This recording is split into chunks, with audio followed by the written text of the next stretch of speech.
তাআলা বলেন, হে ঈমানদারেরা, নিজেকে জাহান্নামের আগুন থেকে বাঁচাও, অধীনস্থদেরকে জাহান্নামের আগুন থেকে বাঁচাও, নিজেও বাঁচো, অধীনস্থদেরকেও বাঁচাও।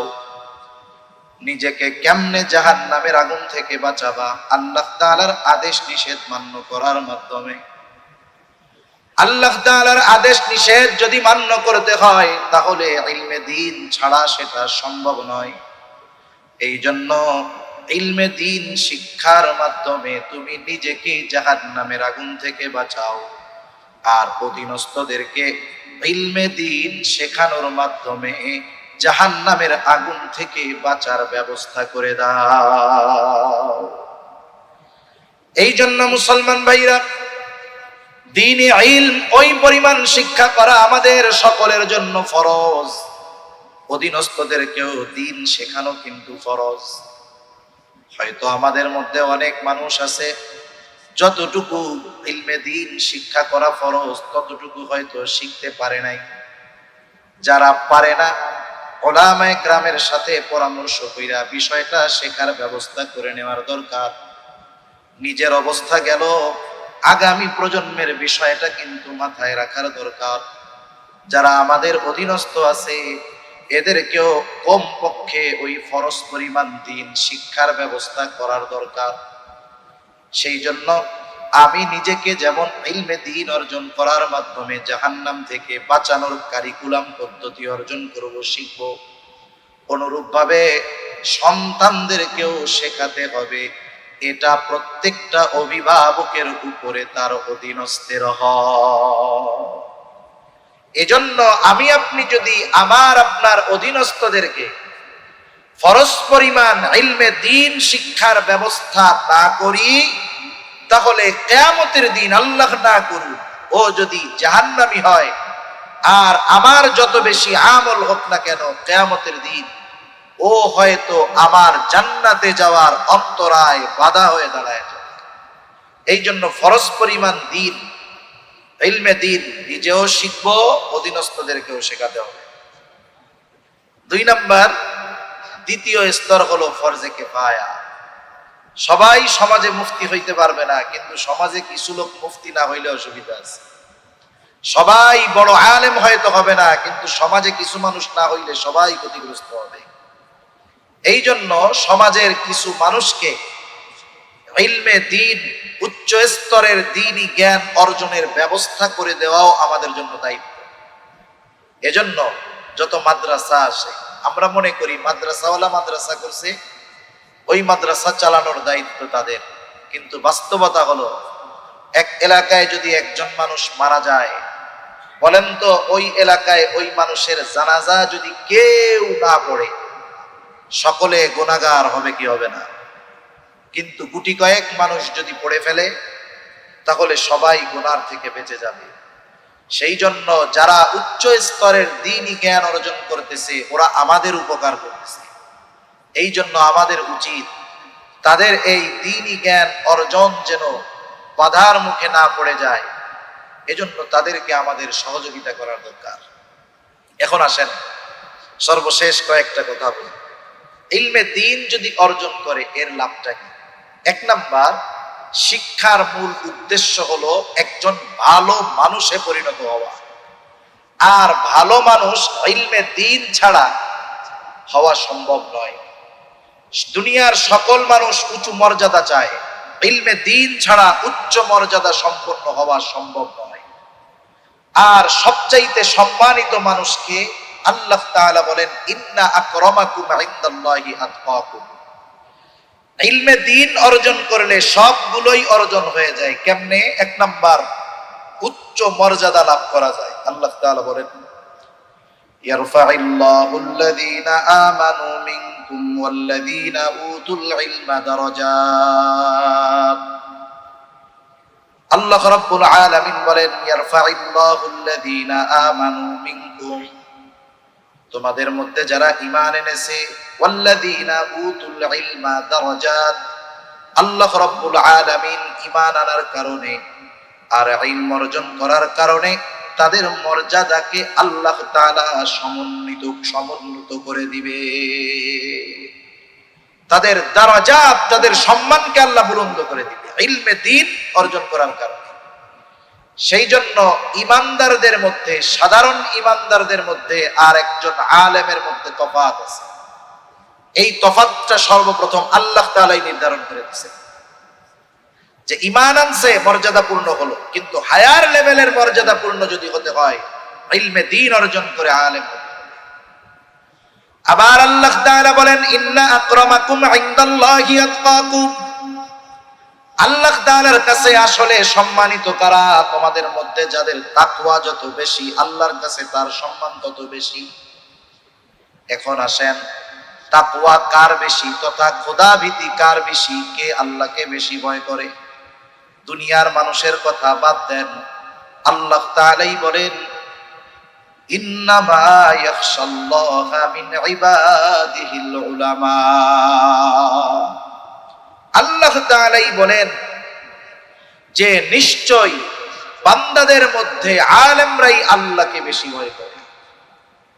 এই দৃষ্টিকোণ থেকে আল্লাহ তাআলার সুস্পষ্ট ঘোষণা, এই সমাজের মধ্যে দুনিয়ার মানুষ যা বলে বলুক, আল্লাহ এবং তার রাসূল জানায়া দিয়েছেন, নবীজি বলেন ফাদলুল আলিমি আলাল আবিদি কাফাদলি আলা আদনাকুম। একজন সাধারণ আবেদ আর আলেমের মধ্যে ডিসটেন্স কেমন? নবীজি বলেন তোমাদের মধ্যে আমার অবস্থান যেমন, সাধারণ মানুষের মধ্যে একজন আলেমের অবস্থান তেমন। সুবহানাল্লাহ। এই জন্য আমরা যদি ইলমে দ্বীন অর্জন করি তাহলে শিক্ষার মূল উদ্দেশ্য আমাদের অর্জন হবে। সাথে সাথে আল্লাহ তাআলা এবং রাসূলুল্লাহ সাল্লাল্লাহু আলাইহি ওয়াসাল্লামের ঘোষণা অনুযায়ী সর্বোচ্চ সম্মানিত মানুষে পরিণত হওয়া যাবে। এজন্য আপনাদের কাছে অনুরোধ, অনেকে হয়তো চিন্তা করতে পারেন যে আমরা এত আয়োজন করলাম, যুবক মানুষ আমরা আলেম না, হুজুর নিজেকে সুনাম হয়ে গেল। আমি তো নিজে কই নাই, এই সুনাম বা এই মর্যাদা দান করছেন কে? আল্লাহ তাআলা। এখন এটা আওয়াম অর্জন করতে পারে, তাকওয়া অর্জন যদি করে সে হয়তো পরিপূর্ণ আলেমের মতো হতে পারবে না, আল্লাহ তাআলা হয়তো কাছাকাছি পৌঁছায় দিতে পারে। যেমন দেখেন না, দুনিয়াতে অনেক জেনারেল মানুষ আছে যারা ওই রকম আল্লাহ ওয়ালাদের সোহবতে যাওয়ার কারণে দুনিয়ার অনেক প্রফেসর হযরত হয়ে গেছে। যেমন এই যে কয়েক মাস আগে বাংলাদেশের এক নিবৃতচারী বুজুর্গ প্রফেসর হামিদুর রহমান দুনিয়া থেকে চলে গেছে। উনি বুয়েটের একজন প্রফেসর ছিলেন। এই আল্লাহর বান্দার কোরআনের জন্য যে কি খেদমত, আমাদের মতো ইউটিউবে তো ওনারা আসেন, এই জন্য আমরা জানতে পারি না, কিন্তু এনাদের খেদমত বিশাল বিশাল খেদমত। এই যে সম্প্রতি সময়ে কাদিয়ানীরা পঞ্চগড়ে তাদের ইজতেমা করার প্রচেষ্টা করতেছে, উনি একেবারে কাদিয়ানীদের যেই গ্রাম পঞ্চগড়ে আহমদনগর, ওর সাথে বিশাল জমি কিনছেন মাদ্রাসার জন্য। গত বছরের অক্টোবরের শেষে ওইদিকে গেছি, ওলামায়ে কেরাম বলতেছে যে হুজুর 2 তালা হয়ে গেছে, সম্ভবত 3 তালার কাজ চলতেছে, আর এইটার পূর্ণাঙ্গ ব্যবস্থা প্রফেসর হযরত করছে। ওনার নাম হয়ে গেছে, আগে ছিল প্রফেসর সাহেব, হাফেজি হুজুরের সোহবতে যাইয়া নাম হয়ে গেছে প্রফেসর হযরত। কি হযরত হইছে? প্রফেসর হযরত হয়ে গেছে। সুবহানাল্লাহ। তা এই যে আমার যুবক ভাই যারা আছেন, হয়তো আপনি ইলম অর্জন করার সুযোগ হয় নাই ওই পরিমাণ, আপনার জন্য রাস্তা বন্ধ হয়ে যায়। আপনি আলেম না হইতে পারলেও তলিবুল ইলমের খাতায় নামটা লেখায়, তাহলে কি হবে? আপনি যখন এই নিয়তে সফর শুরু করলেন, তলিবুল ইলমের সফর, তখন কি হবে? আপনার জন্য গর্তের পিপিলিকা পর্যন্ত দোয়া করবে, ঠিক কিনা বলেন? আপনি ইলম অর্জন করতে পারেন নাই, যুবক ভাইদের বলবো, মুরব্বী যারা আছেন, এই যে 2, 3, 4 উলামায়ে কেরামের তত্ত্বাবধানে বিশ্ব ইজতেমা হবে। আসলে এই বিশ্ব ইজতেমা শুধু যাবে 3 দিন ঘুরবে, মানুষের কাছে শুধু কথা বলে চলে আসবে, এই জন্য ছিল না। এই দাওয়াত ও তাবলীগের পরিপূর্ণ হক আদায় হবে উলামায়ে কেরামের তত্ত্বাবধানে। আপনাদের এই সংগঠনের যিনি প্রধান উপদেষ্টা ইসমাইল খান সাহেব হাফিজাহুল্লাহ, যে ব্যক্তি কিছু জানে না ওনার কাছে গিয়ে যদি বলে হুজুর আমি তো ইলমে দ্বীন ওই আমাদের কোমলমতি শিশুদেরকে দেওয়া হলো, এই বইয়ের কাভার পেজের পেছনের কাভার পেজের ভিতরের অংশে একটা দুর্গা মূর্তির ছবি দেওয়া হলো। এটা কি দেখছেন আপনারা? ভালো মতো অনেক অভিভাবক দেখতেও পারে নাই, কারণ যেই দিনই দিয়েছে ওই দিনই গোটা বাংলাদেশের যারা এইটা দেখছে প্রত্যেকের অবস্থান থেকে ফুসলে উঠেছে। এটা ওরা অনুধাবন করতে পারছে। পরের দিনই বইগুলো আবার ফেরত নেওয়া শুরু হয়ে গেছে। কারণ দেওয়া হলো যে এইটা ভুলে হয়েছে, ভুলে একটা দুইটা বইতে হতে পারত, অথবা দেওয়ার আগে কি কারো চোখে পড়ে নাই? চোখেও পড়ছে, ভুলেও দেয় নাই, ইচ্ছা করে দিচ্ছে। এখন কথা হইল, ওই জায়গায় দুর্গা মূর্তির বিপরীতে মসজিদের ছবি আসতে পারতো না? আসে নাই। কেন? আসলে কথা বলতেও ভয় লাগে, ক্যামেরা থাকলে আরো বিপদ। এই বইগুলো মুসলমানদের দেশে ছাপানো হয় নাই, হইছে যেই দেশে ওই দেশের দেবীর ছবি দিছে। আমাদের পাঠ্যপুস্তক এই দেশে ছাপানো হয় না। কোন ক্লাসের ইতিহাসের বই জানি দেখলাম আজকে, বলেন তো বাংলাদেশ কি ইসরায়েলকে স্বীকৃতি দিছে? দেয় নাই। ইতিহাস জানেন না আপনারা? ইসরায়েলকে স্বীকৃতি দিছে? দেয় নাই। ফিলিস্তিনের পক্ষে বাংলাদেশ, কিন্তু বাংলাদেশের ইতিহাস বইয়ের মধ্যে কোন ক্লাসের এইটা আমি বলতে পারতেছি না। বাংলাদেশের ইতিহাস বইয়ের মধ্যে বর্তমান নয়, দ্বিতীয় বিশ্বযুদ্ধের আগের ফিলিস্তিনের মানচিত্র দেওয়া হয়েছে। বলেন তো মানচিত্র যেই দেশের, অবশ্যই সেই দেশের নাম তো এখানে লেখা থাকবে। ইতিহাস বইটা বাংলাদেশের, অন্য দেশের নাকি। ফিলিস্তিনের মানচিত্র একের নাম দেওয়া হয়েছে ইসরায়েল। তার মানে দেখেন, এই বইটা নিশ্চিত বাংলাদেশে ছাপানো হয় নাই। এই বইটা বাংলাদেশে ছাপানো হয় নাই। এই বইটা ওই দেশেই ছাপানো হয়েছে যারা চায় ফিলিস্তিনের মুসলমান নিঃশেষ হয়ে যাক, ফিলিস্তিন নামে একটা দেশ এই পৃথিবী থেকে নিশ্চিহ্ন হয়ে যাক, ইসরায়েল নামের একটা দেশ এখানে প্রতিষ্ঠিত হোক। ওই দেশ থেকেই বই ছাপাইয়েছে। এই জন্যই এই ইতিহাস লিখতে গিয়ে, দেখাতে গিয়ে মানচিত্রের মধ্যে ফিলিস্তিনের নাম বাদ দিয়ে ইসরায়েলের নাম দেওয়া হয়েছে। এই ইতিহাস পড়াবে আমাদের সন্তানদের। এ দুনিয়ায় যে ফিলিস্তিন নামে একটা দেশ ছিল, এটা আগামী প্রজন্মকে জানতে দিতে চায় না তারা। যাই হোক, ঘা অনেক জায়গায়, কয় জায়গায় ওষুধ। তাহলে যে কথা বলতেছিলাম, তার মানে দুর্গা মূর্তি কেন আসছে? কারণ এই বই ছাপা হয়েছে যেইখানে ওই দেশের মানুষ দুর্গা মূর্তির পূজা করে, এই জন্য দিছে। এখন দিল কেন? দেওয়ার কারণ হলো, দিয়ে আমাদের অভিব্যক্তি, আমাদের মনের অবস্থা তারা পরীক্ষা করছে। যখনই ফুসলে উঠছে, এটাকে বাদ দিয়ে আবার নতুন করে ছাপাবে। বলতে পারেন টাকা পয়সা নষ্ট হয়েছে, দরকার কি ছিল? পেছনের পেজ ছিঁড়া ফালাই দিয়া জমা নিলেই তো হয়ে যাবে।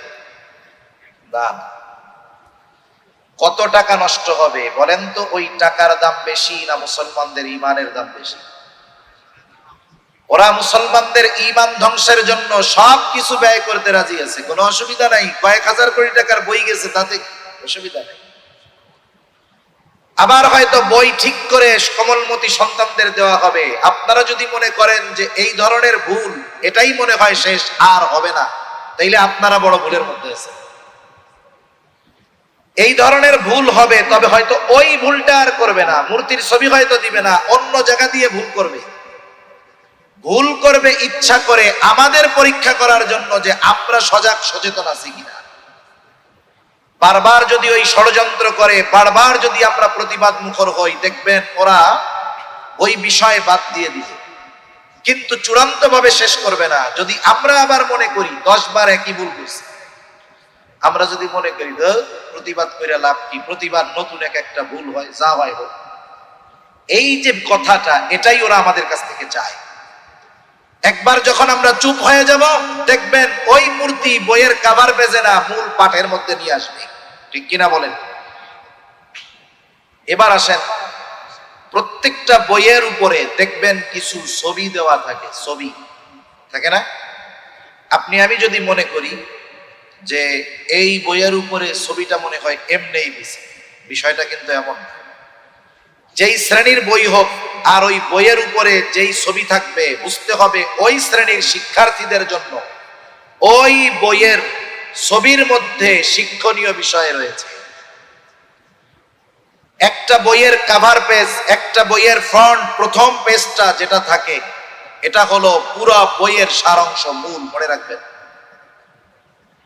এখন আসেন, বইয়ের উপরে হেডলাইনে লেখা ইসলাম ও নৈতিক শিক্ষা, ইসলাম ও নৈতিক শিক্ষা। এই বাক্যটা নিয়ে আমাদের অনেকের ঘোর আপত্তি আছে, আপত্তির কারণও আছে। একটা সময় স্কুলের মধ্যে বই ছিল ইসলাম ধর্ম শিক্ষা, হিন্দুদের ছিল হিন্দু ধর্ম শিক্ষা, বৌদ্ধ ধর্ম শিক্ষা। এখন বলেন তো, বর্তমান শিক্ষা ব্যবস্থা কি ইসলাম রাখতে চায় নাকি বাদ দিয়ে দিতে চায়?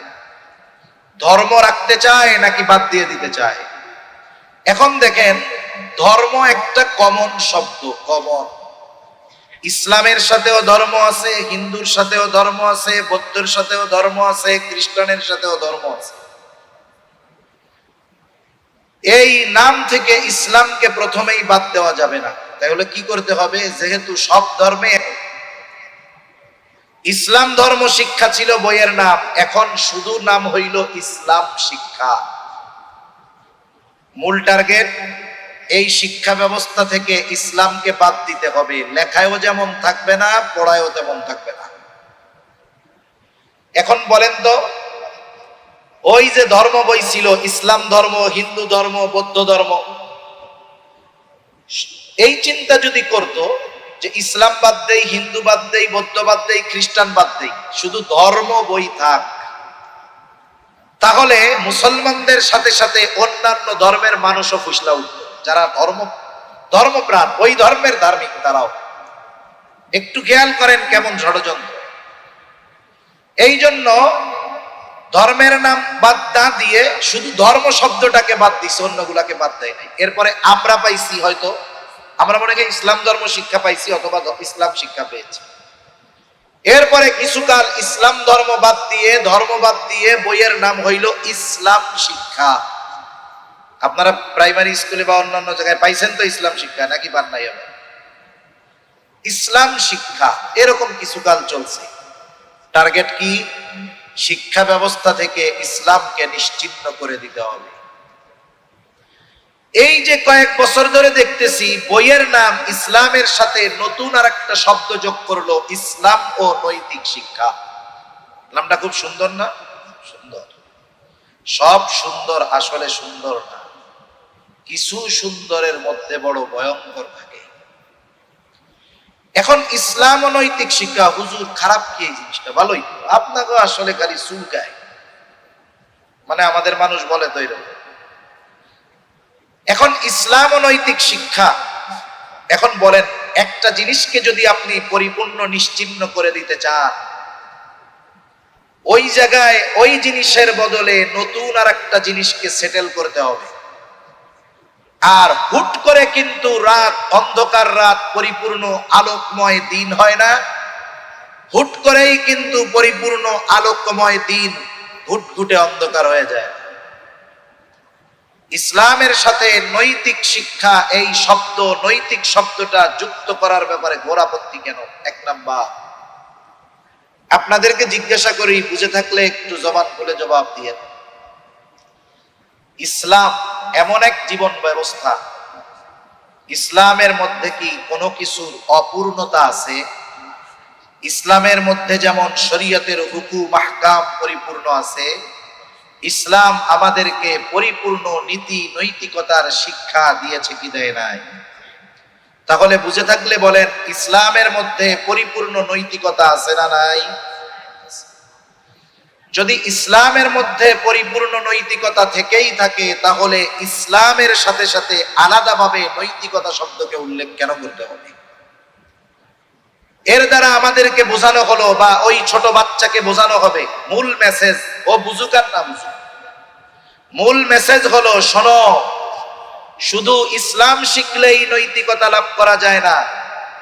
ইসলামের মধ্যে পরিপূর্ণ নৈতিকতা নাই। ভালো মানুষ, নৈতিকতা সম্পন্ন মানুষ হতে হলে ওই নৈতিকতা আলাদাভাবে শিখতে হয়। এখন আসেন, নাস্তিকেরা কি বলে জানেন?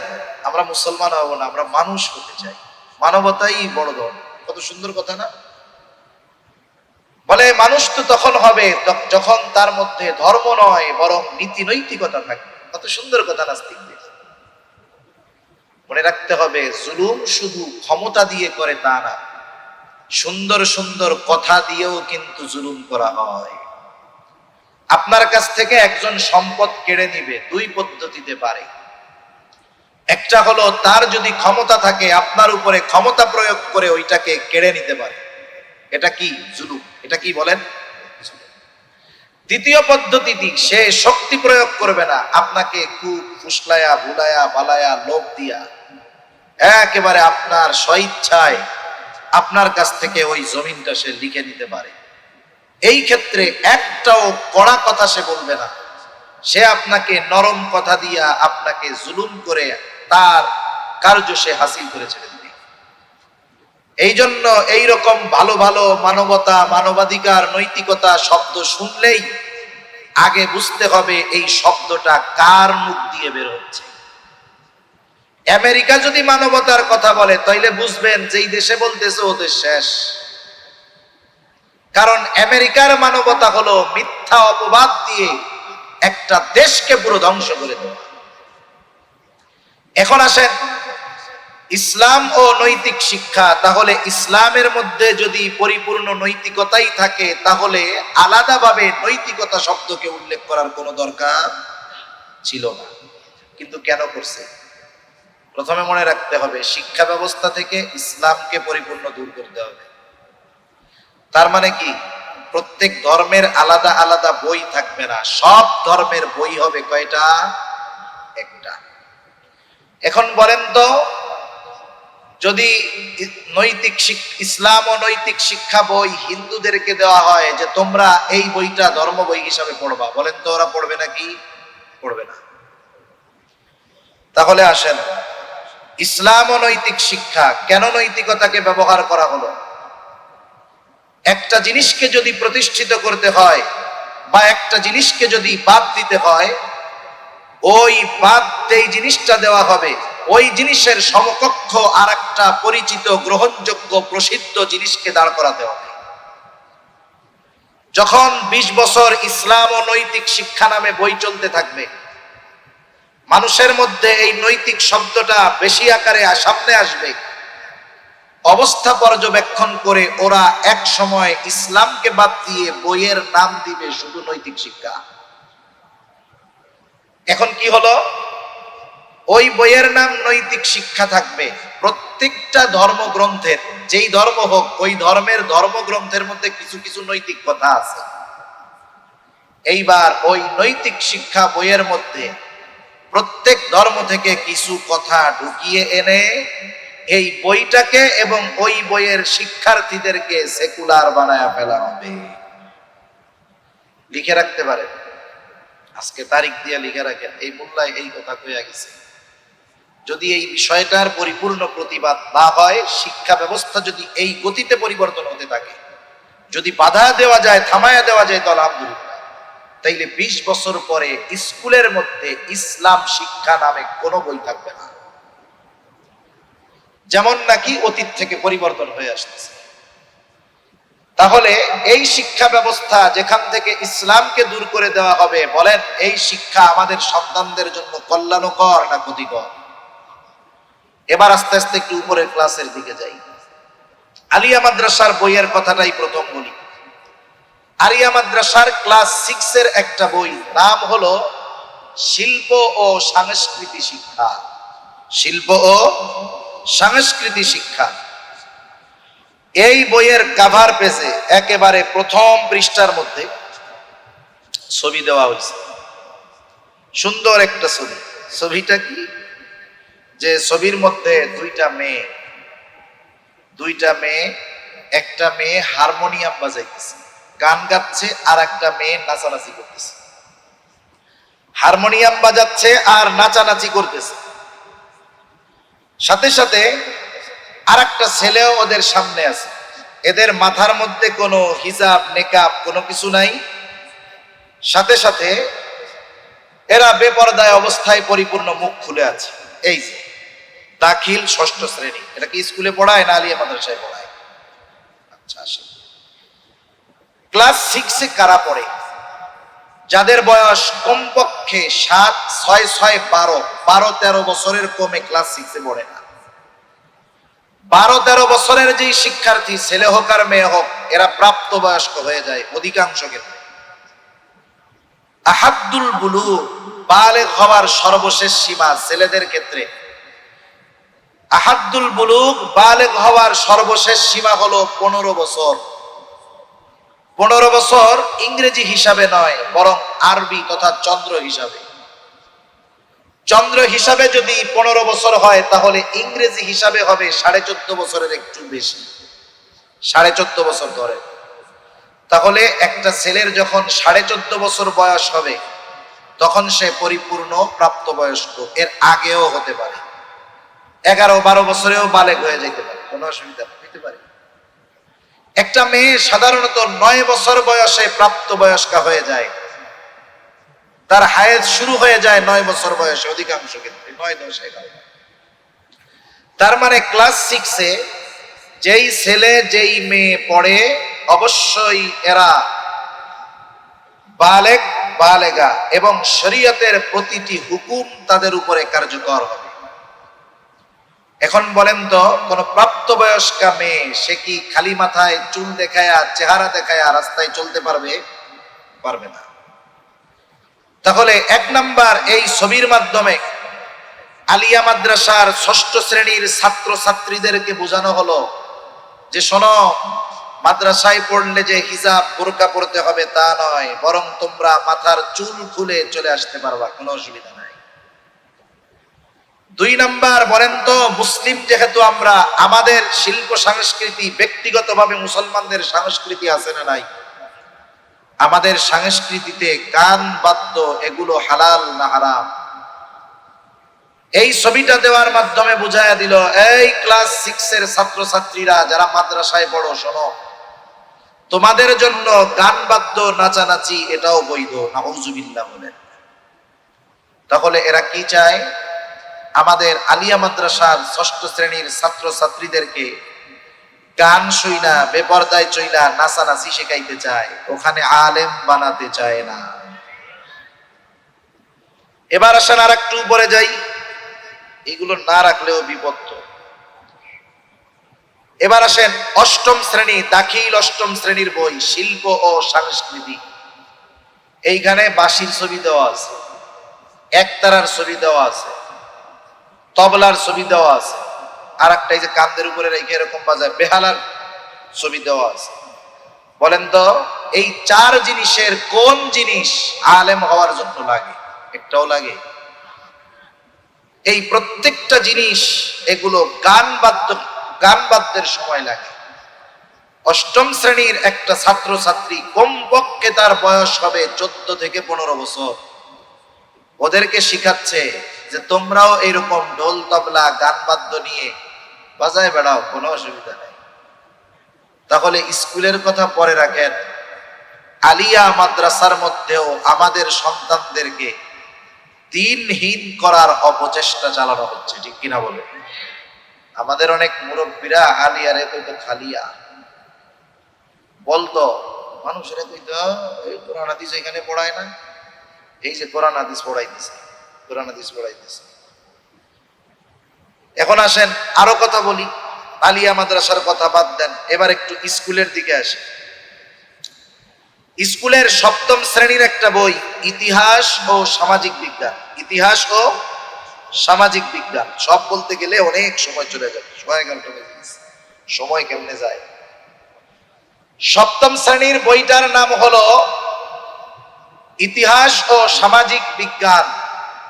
ওই বইয়ের কাভার পেজের মধ্যে একটা ছবি দেওয়া আছে, ওই ছবির মধ্যে একটা মেয়ে আছে যার হাফ প্যান্ট পরা। 7ম শ্রেণীতে কারা পড়ে? কমপক্ষে 13 বছরের ছেলে মেয়ে পড়ে, এটা হলো কম, আরো বেশি হইতে পারে। ধরেন 14 বছরের ছেলে মেয়ে পড়ে, এরা পরিপূর্ণ বালেগ বালেগা, কোনো সন্দেহ নেই। এখন বলেন তো 14 বছরের ছেলে যদি হাফ প্যান্ট পরে,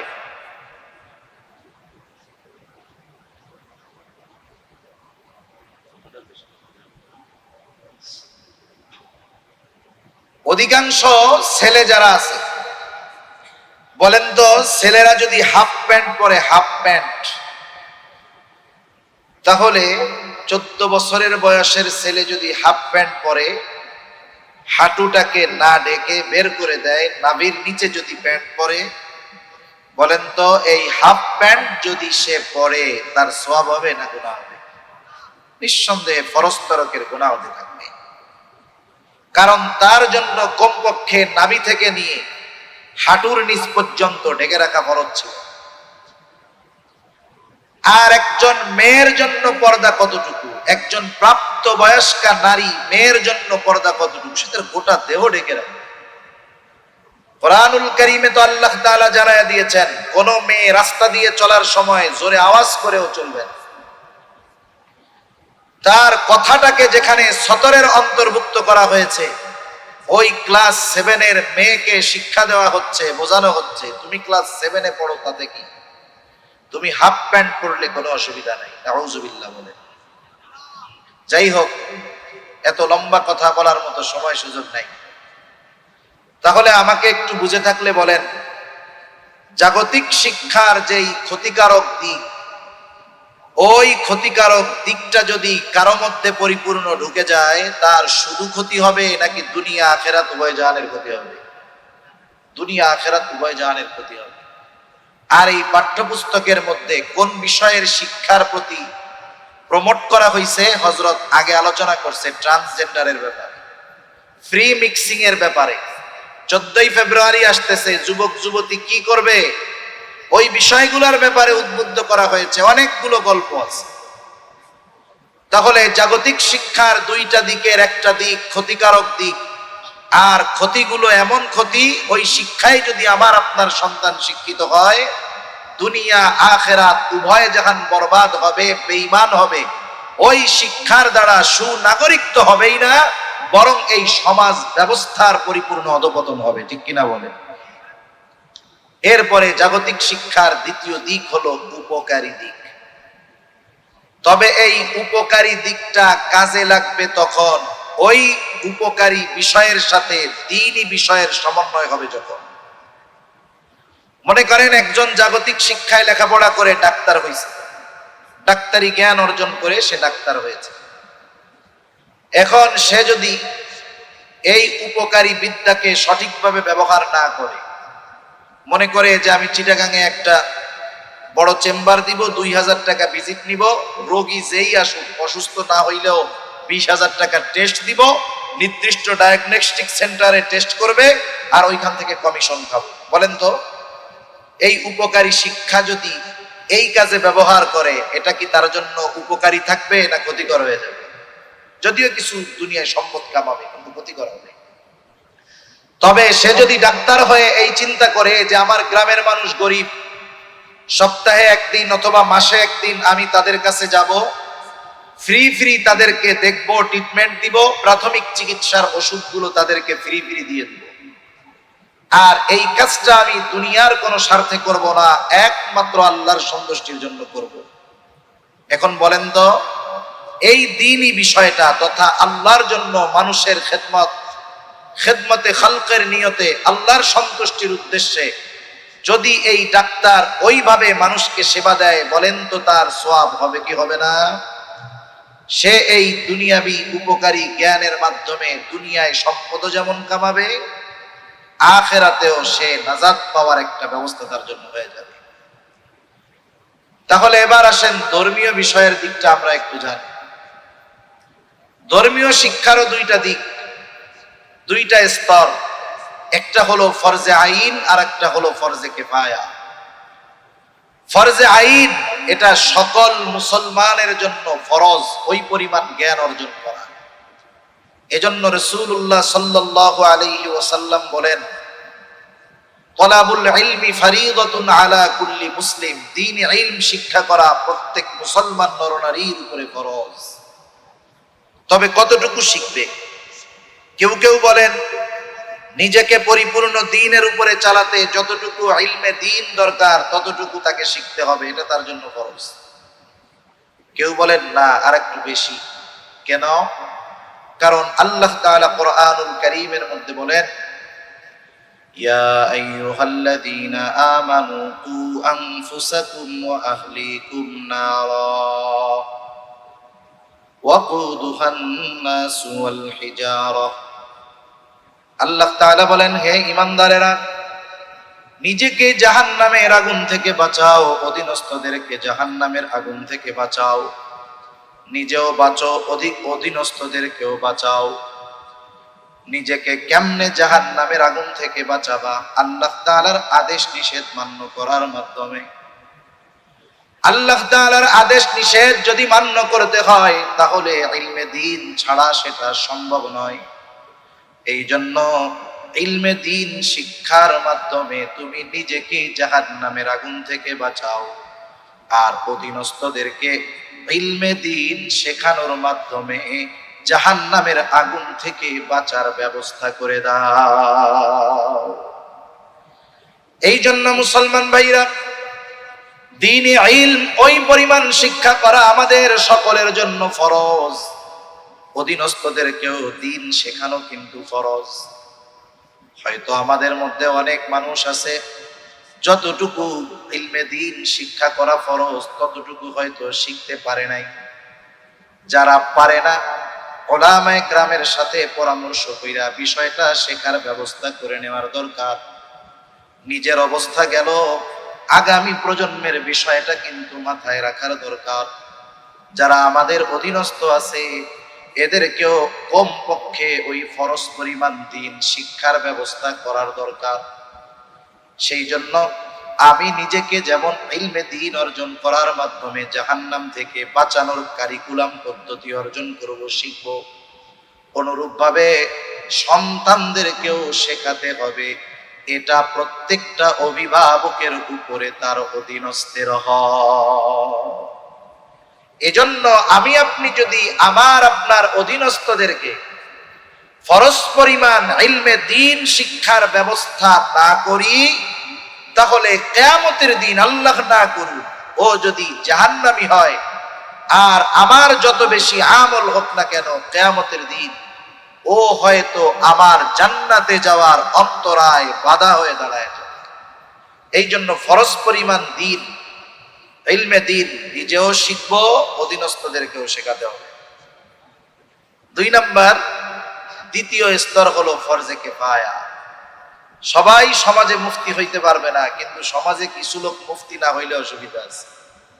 সবাই বড় আলেম হয়তো হবে না, কিন্তু সমাজে কিছু মানুষ না হইলে সবাই ক্ষতিগ্রস্ত হবে। এই জন্য সমাজের কিছু মানুষকে ইলমে দ্বীন, উচ্চ স্তরের দ্বীনি জ্ঞান অর্জনের ব্যবস্থা করে দেওয়াও আমাদের জন্য দায়িত্ব। এজন্য যত মাদ্রাসা আসে, আমরা মনে করি মাদ্রাসাওয়ালা মাদ্রাসা করছে, ওই মাদ্রাসা চালানোর দায়িত্ব তাদের। কিন্তু বাস্তবতা হলো, এক এলাকায় যদি একজন মানুষ মারা যায়, বলেন তো ওই এলাকায় ওই মানুষের জানাজা যদি কেউ না পড়ে, সকলে গুনাহগার হবে কি হবে না? কিন্তু গুটি কয়েক মানুষ যদি পড়ে ফেলে তাহলে সবাই গুনার থেকে বেঁচে যাবে। সেই জন্য যারা উচ্চ স্তরের দ্বীনি জ্ঞান অর্জন করতেছে ওরা আমাদের উপকার করতেছে। এই জন্য আমাদের উচিত তাদের এই দ্বীনি জ্ঞান অর্জন যেন বাধার মুখে না পড়ে যায়, এজন্য তাদেরকে আমাদের সহযোগিতা করার দরকার। এখন আসেন সর্বশেষ কয়েকটা কথা বলি। ইলমে দ্বীন যদি অর্জন করে এর লাভটা কি? 1 নাম্বার, শিক্ষার মূল উদ্দেশ্য হলো একজন ভালো মানুষে পরিণত হওয়া। আর ভালো মানুষ ইলমে দ্বীন ছাড়া হওয়া সম্ভব নয়। দুনিয়ার সকল মানুষ উঁচু মর্যাদা চায়, ইলমে দ্বীন ছাড়া উচ্চ মর্যাদা সম্পন্ন হওয়া সম্ভব নয়।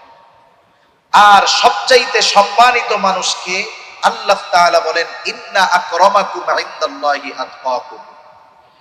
ইলমে দিন অর্জন করলে সবগুলোই অর্জন হয়ে যায়। কেমনে? এক নাম্বার, উচ্চ মর্যাদা লাভ করা যায়। আল্লাহ তাআলা বলেন, ইয়ারফাইল্লাহুল্লাযীনা আমানু মিনকুম ওয়াল্লাযীনা উতুল ইলমা দারাজাত।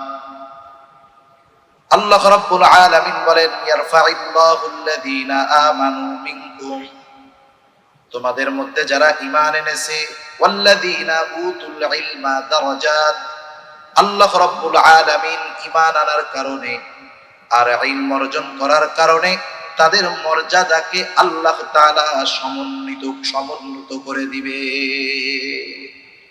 তাদের দারাজাত, তাদের সম্মানকে আল্লাহ বুলন্দ করে দিবে ইলমে দ্বীন অর্জন করার কারণে।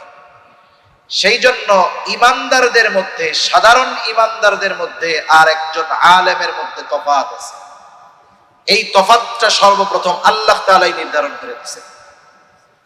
যে ঈমান আনছে মর্যাদাপূর্ণ হলো, কিন্তু হায়ার লেভেলের মর্যাদাপূর্ণ যদি হতে হয় ইলমে দ্বীন অর্জন করে আলেম হতে হবে। আবার আল্লাহ তাআলা বলেন, ইন্না আকরামাকুম ইনদাল্লাহি আতকাকুম, আল্লাহ তাআলার কাছে আসলে সম্মানিত কারা? তোমাদের মধ্যে যাদের তাকওয়া যত বেশি, আল্লাহর কাছে তার সম্মান তত বেশি। এখন আসেন, তাকওয়া কার বেশি তথা খোদাভীতি কার বেশি? কে আল্লাহকে বেশি ভয় করে? দুনিয়ার মানুষের কথা বাদ দেন, আল্লাহ তাআলাই বলেন, ইন্নামা ইয়াখশাল্লাহা মিন ইবাদিহিল উলামা। আল্লাহ তাআলাই বলেন যে নিশ্চয় বান্দাদের মধ্যে আলেমরাই আল্লাহকে বেশি ভয় করে। এই দৃষ্টিকোণ থেকে আল্লাহ তাআলার সুস্পষ্ট ঘোষণা, এই সমাজের মধ্যে দুনিয়ার মানুষ যা বলে বলুক, আল্লাহ এবং তার রাসূল জানায়া দিয়েছেন। নবীজি বলেন, ফাদলুল আলিমি আলাল আবিদি কাফাদলি আলা আদনাকুম। একজন সাধারণ আবেদ আর আলেমের মধ্যে ডিসটেন্স কেমন? নবীজি বলেন, তোমাদের মধ্যে আমার অবস্থান যেমন, সাধারণ মানুষের মধ্যে একজন আলেমের অবস্থান তেমন। সুবহানাল্লাহ। এই জন্য আমরা যদি ইলমে দ্বীন অর্জন করি, তাহলে শিক্ষার মূল উদ্দেশ্য আমাদের অর্জন হবে। সাথে সাথে আল্লাহ তাআলা এবং রাসূলুল্লাহ সাল্লাল্লাহু আলাইহি ওয়াসাল্লামের ঘোষণা অনুযায়ী সর্বোচ্চ সম্মানিত মানুষে পরিণত হওয়া যাবে। এজন্য আপনাদের কাছে অনুরোধ, অনেকে হয়তো চিন্তা করতে পারেন যে আমরা এত আয়োজন করলাম, যুবক মানুষ আমরা আলেম না, হুজুর নিজেকে সুনাম হয়ে গেল। আমি তো নিজে কই নাই, এই সুনাম বা এই মর্যাদা দান করেছেন কে? আল্লাহ তাআলা। এখন এটা আওয়াম অর্জন করতে পারে, তাকওয়া অর্জন যদি করে, সে হয়তো পরিপূর্ণ আলেমের মতো হতে পারবে না, আল্লাহ তাআলা হয়তো কাছাকাছি পৌঁছায় দিতে পারে। যেমন দেখেন না, দুনিয়াতে অনেক জেনারেল মানুষ আছে যারা ওই রকম আল্লাহ ওয়ালাদের সোহবতে যাওয়ার কারণে দুনিয়ার অনেক প্রফেসর হযরত হয়ে গেছে। যেমন এই যে কয়েক মাস আগে বাংলাদেশের এক নিবৃতচারী বুজুর্গ প্রফেসর হামিদুর রহমান দুনিয়া থেকে চলে গেছে। উনি বুয়েটের একজন প্রফেসর ছিলেন। এই আল্লাহর বান্দার কোরআনের জন্য যে কি খেদমত, আমাদের মতো ইউটিউবে তো ওনারা আসেন, এই জন্য আমরা জানতে পারি না, কিন্তু এনাদের খেদমত বিশাল বিশাল খেদমত। এতে সম্প্রতি সময়ে কাদিয়ানীরা পঞ্চগড়ে তাদের ইজতেমা করার প্রচেষ্টা করতেছে। উনি একেবারে কাদিয়ানীদের যেই গ্রাম পঞ্চগড়ে আহমদনগর, ওর সাথে বিশাল জমি কিনছেন মাদ্রাসার জন্য। গত বছরের অক্টোবরের শেষে ওইদিকে গেছি, ওলামায়ে কেরাম বলতেছে যে হুজুর 2 তালা হয়ে গেছে, সম্ভবত 3 তালার কাজ চলতেছে। আর এইটার পূর্ণাঙ্গ ব্যবস্থা প্রফেসর হযরত করছে। ওনার নাম হয়ে গেছে, আগে ছিল প্রফেসর সাহেব, হাফেজি হুজুরের সোহবতে যাইয়া নাম হয়ে গেছে প্রফেসর হযরত। কি হযরত হইছে? প্রফেসর হযরত হয়ে গেছে। সুবহানাল্লাহ। তা এই যে আমার যুবক ভাই যারা আছেন, হয়তো আপনি ইলম অর্জন করার সুযোগ হয় নাই ওই পরিমাণ, আপনার জন্য রাস্তা বন্ধ হয়ে যায়। আপনি আলেম না হইতে পারলেও তলিবুল ইলমের খাতায় নামটা লেখা, তাহলে কি হবে? আপনি যখন এই নিয়তে সফর শুরু করলেন, তলিবুল ইলমের সফর, তখন কি হবে? আপনার জন্য গর্তের পিপিলিকা পর্যন্ত দোয়া করবে, ঠিক কিনা বলেন? আপনি ইলম অর্জন করতে পারেন নাই, যুবক ভাইদের বলবো, মুরব্বী যারা আছেন, এই যে 2, 3, 4 উলামায়ে কেরামের তত্ত্বাবধানে বিশ্ব ইজতেমা হবে। আসলে এই বিশ্ব ইজতেমা শুধু যাবে 3 দিন ঘুরবে, মানুষের কাছে শুধু কথা বলে চলে আসবে, এই জন্য ছিল না। এই দাওয়াত ও তাবলীগের পরিপূর্ণ হক আদায় হবে উলামায়ে কেরামের তত্ত্বাবধানে। আপনাদের এই সংগঠনের যিনি প্রধান উপদেষ্টা ইসমাইল খান সাহেব হাফিজাহুল্লাহ, যে ব্যক্তি কিছু জানে না ওনার কাছে গিয়ে যদি বলে হুজুর আমি তো ইলমে দ্বীন যতটুকু শেখা ফরজ আমি মনে হয় জানি না, কেমনে শিখবো? হুজুর তো তাবলীগে যাইতে কইলো, আপনি একটু ব্যবস্থা করে দেন।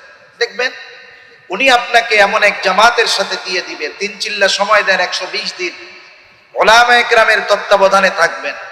উলামায়ে কেরাম গতানুগতিক কিছু নিয়মের আলোকেই কাজ করবে তা না। যেই 6 উসুল আছে, উলামায়ে কেরাম এই 6 উসুলের আলোকে একটা মানুষ কিভাবে পরিপূর্ণ দিনদার হতে পারে, দিন শিখতে পারে, সেই ব্যবস্থা তারা করে দেয়। অনেক আলেমদের সাথে আমার পরিচয় আছে, জানা আছে। উনি সময় দিছেন, 1 চিল্লা গেছেন, সাথে এমন লোক গেছে সূরা ফাতিহা পড়তে বললে সে সূরা ফাতিহাই ঠিকমতো পড়তে পারে না। আলহামদুলিল্লাহ 1 চিল্লা দিছে, নামাজ পড়ার জন্য যত মাসলা মাসাইল ফরজ বিষয়গুলো আছে, দরকার আছে, সব 1 চিল্লার মধ্যেই পুরা শিখে ফেলছে। এমনও লোকের খবর জানা, 3 চিল্লা দিছে, সে কোরআন শরীফ পড়তেই পারতো না, বাংলা দেখা কয়েকটা সূরা মুখস্থ করছে, এখন বাংলাদেশ দেখছে। এজন্য যুবক ভাইদেরকে বলবো, সুযোগ যদি থাকে দাওয়াত ও তাবলীগের মেহনতে সময় দিবেন।